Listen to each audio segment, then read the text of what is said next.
The Earth is the fifth largest planet in Sun's family. Sun's family means solar system. Solar system ಅಲ್ಲಿ fifth largest planet.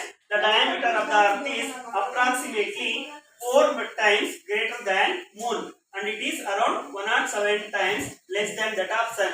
Sir, diameter ಅಂದ್ರೆ ನೋಡಿ ಇಲ್ಲಿಂದ ಇಲ್ಲಿಗೆ ಪೂರ್ತಿ ಇದು ಬರುತ್ತಲ್ಲ.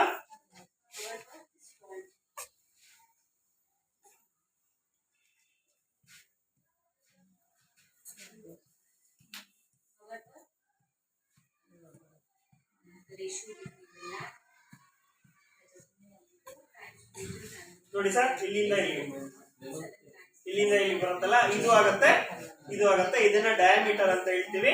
ಆ ಡಯಾಮೀಟರ್ ಎಷ್ಟು? 4 ಟೈಮ್ಸ್ ಗ್ರೇಟರ್ ದ್ಯಾನ್ ಮೂನ್. ಇದು ಮೂನ್ ಇಷ್ಟಿದ್ರೆ ಇದು 4 ಟೈಮ್ಸ್. ಸಪೋಸ್ ಸರ್ ನಾವು ಮ್ಯಾಥಮೆಟಿಕ್ಸ್ ಅಲ್ಲಿ ರೇಡಿಯಸ್ ಅಂತ ಹೇಳ್ತೀವಿ, ಇಲ್ಲಿಂದ ಇಲ್ಲಿಗೆ ಡಯಾಮೀಟರ್ ಅಂತ ಹೇಳ್ತೀವಿ. ಈ ಡಯಾಮೀಟರ್ ಇದೆಷ್ಟಿಗೆ? ಇದು 4 ಟೈಮ್ಸ್ ಏನಿರುತ್ತೆ, ಅರ್ಧದ್ದು ಡಯಾಮೀಟರ್ ಇರುತ್ತೆ ಅಂತ ಹೇಳ್ತಿದ್ದಾರೆ. Again 107 times less than sun, ಅಂದ್ರೆ ಸನ್ ಗಿಂತ 107 ಟೈಮ್ಸ್ ಲೆಸ್. ಅಂದ್ರೆ sun is heavy planet. Means 107 times ಅಂದ್ರೆ ನಾವು ಇಮ್ಯಾಜಿನೇಷನ್ ಮಾಡಕ್ಕಾಗಲ್ಲ.